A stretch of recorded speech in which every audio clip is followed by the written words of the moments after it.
Greetings viewers, Eric the Car Guy. Thank you for tuning in today. Today I'm back on the 2000 Honda Civic that I got as a replacement engine transmission for my oldest son's 1999 Honda Civic. We have determined in the previous video that the engine, well, is not going to be usable. However, I still believe the transmission is going to be usable. So I want to take the engine and transmission out of this car. I've already taken all the other bits, the cylinder head and everything, and put those things in the trunk for storage for later. But today the intention is to drop engine and transmission out of this car and get the transmission ready to go into my son's car when the time comes. So this is what I'm starting with today. I've already removed the cylinder head in the previous video, but I want to get the rest of these bits out of here. We have determined at that point that cylinder number 4 is dead, pretty much making this cylinder block and everything junk, so this engine is not going to be used. But as I stated, I still believe I can use the transmission. So the plan is to remove the intake manifold, put it in the trunk with the rest of the stuff, and drop the engine and transmission out the bottom. I'm not going to pull them out the top. I'm going to drop them down, lift the car up off them. Then I'm going to take it outside, put some degreaser on this thing, and get this all cleaned up and ready for its new home. I think we should start by emptying out the transmission fluid and whatever coolant is left in the system. Looks like it's been a while since it's been changed. Seeing metal on this magnet is actually quite common. That's why it's there, to keep metal out of the rest of the transmission. Now while that's draining, I think I can also come up in here. These are the cooler lines that run to the transmission, and given that they're pretty crusty, rusty at the radiator, I'm gonna disconnect these from the transmission, point them downward and run them into the same drain pan. That way I can drain everything out. My hose pliers are super handy for this job. These old spark plugs that I took out of the engine are perfect for blocking these lines off so they don't leak out while I work. I have a feeling this radiator is going to get used.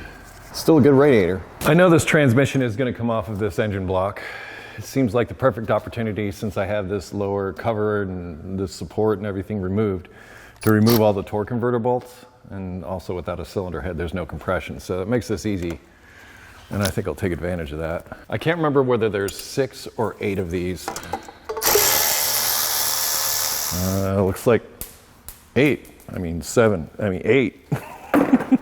Draining all the fluids out makes for less mess, but it also makes it lighter. It's not that this engine and transmission are super heavy. It's just, if you can make it easier on yourself, why not? I'm going to take the opportunity to disconnect all these electrical connections since they're so easily accessible at the moment.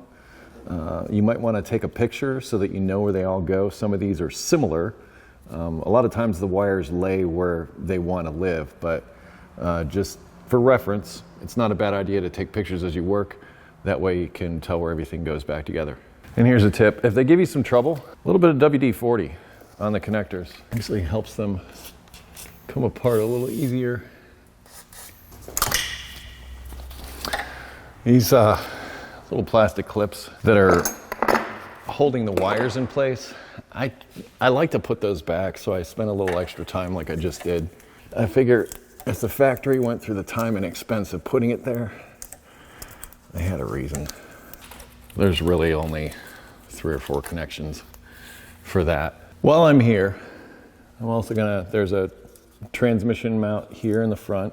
There's another one over here in front of the AC compressor, and that just leaves this one on the rear, which I will disconnect. I'm basically going to disconnect everything except for the engine mount here and the rear one on the transmission on the top.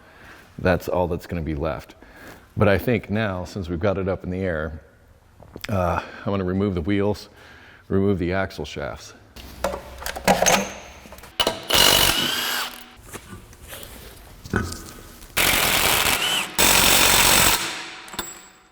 I think I need a bigger boat.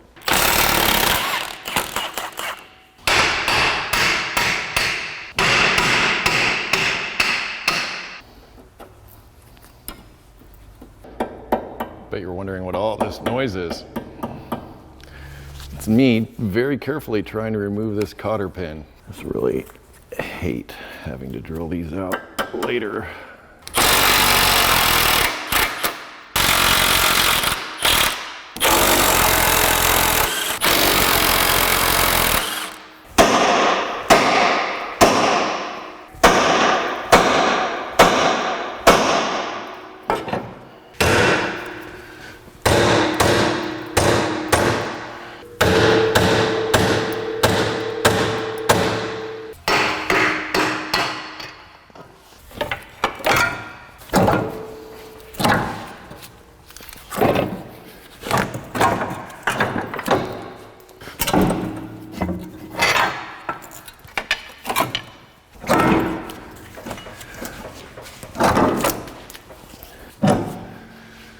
put everything back together so I can turn this thing into a roller, meaning I can roll it around. It won't be able to move under its own power, but it will have wheels on it and I will be able to push it where I need it to be. Hence the term roller.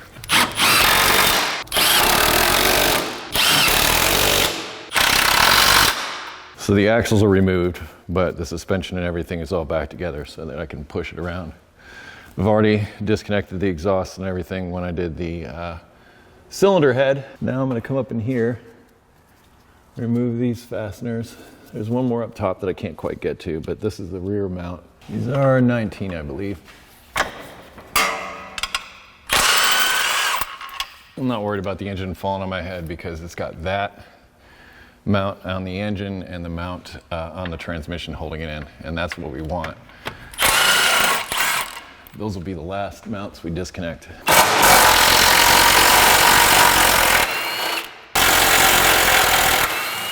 This is common, super common, especially on manual transmission cars. Can't forget about the automatic transmission shift cable. There's a couple of 12 millimeters.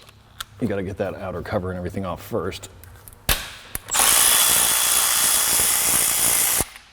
There's a 10 millimeter bolt right here, and you may notice that there's a couple of retaining tabs, but these need to be moved over before you can remove this 10 millimeter.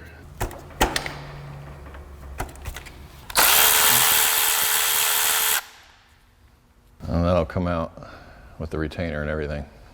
With that out, I should be able to just take the cable right off, slide out the end of the shaft like that. And I find a convenient place is right inside the exhaust pipe And lastly under here, at least I think it's lastly under here, well, I'm gonna disconnect the lower radiator hose while the clamp is done. This way, I'm hoping I can ensure that the radiator is empty in the engine. There will always be more goo when you do this work. That was the clamp. What's left of it anyway. Okay, it's close to coming off. If I take it off when it's closer to the pan, I'll get less splash. Yay. No drama. I like it when there's no drama. Next up, I'm going to disconnect all the stuff from the intake manifold, get that out of the way, get the remainder of this air box out of the way, remainder of this wiring harness, any hoses that are connected. There's just a couple of, I think there's just this one heater hose that's actually still connected to the vehicle. This one can stay with, well, I'm going to disconnect the bottom part because it goes with the intake manifold. This rear mount, without the cylinder head in the way, you can really see it. But there is the other 19 millimeter bolt that holds this rear mount in place. So with that disconnected, that'll be the last of that. And then the whole thing will swing back and forth like this. I'm gonna run a time lapse on all this stuff, but we'll jump back in when I'm ready to drop it out.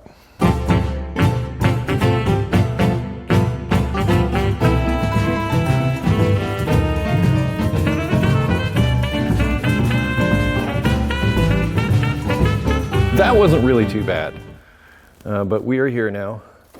All the wires, hoses, everything is disconnected. The only thing that's holding the engine in place right now are these outer mounts, this one over here and that one over there. I have the weight of the engine on the engine hoist.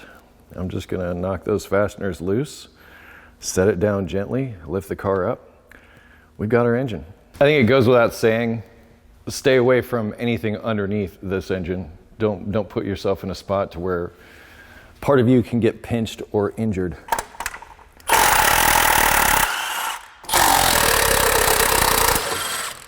There's always more goo. Always.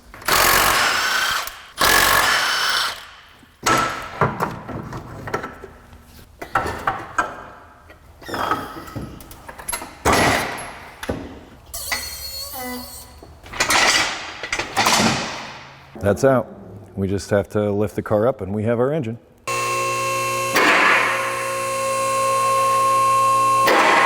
somewhat unremarkable. It's just the Civic engine.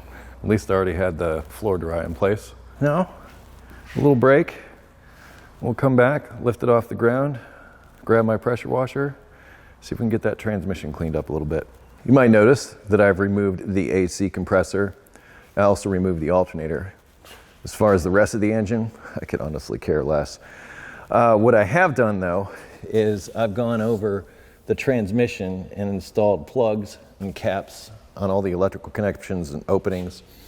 Don't trust the dipstick on these. They don't seal for anything. So I've got that sealed off here. But when I do clean this, obviously I want to avoid trying to linger on any one of these points. This is also the breather here, which I took that cap off and made a more positive seal there. I am going to soak it with some degreaser first. I'll let that set up for a minute.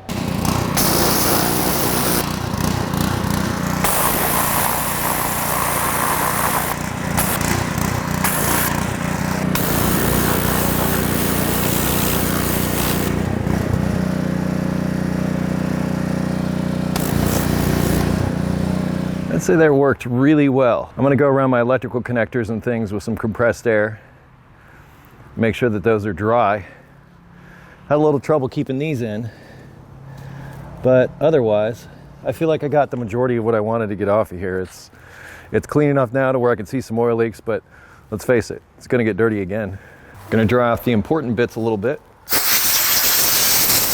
Since this is happy where it is, I'm just going to wait until I get the new engine before I take it off of this old engine. We'll pick it up then. Well, that's going to be a wrap for this installment of this series. This transmission is clean enough for my purposes and ready to mate up to the replacement engine, which should be here about the time that this video is released. I'm hoping the transmission is good. I suppose we'll find out when we get it in the car. There was really no way to test it beforehand because, well, you know all about that engine. And if you don't, I'll link the previous videos down in the description. That said, we'll probably pick this up when I finally get my son's car here at the shop and we're ready to install this in there, and I'll cover things then. But we'll pick that up at that time. But in the meantime, I hope you found this information useful and entertaining. If you did, please like, comment, subscribe to this video. Really appreciate that. Well, subscribe to my channel, like the video. If you have automotive questions, I ask you to head to EricTheCarGuy.com. I'll link that down in the description, along with additional videos and information that you might find useful. So click read more if you want to learn more, tools, stuff like that, all that down there. Anyway, thank you again for watching today. Be safe, have fun, stay dirty, and I will see you next time.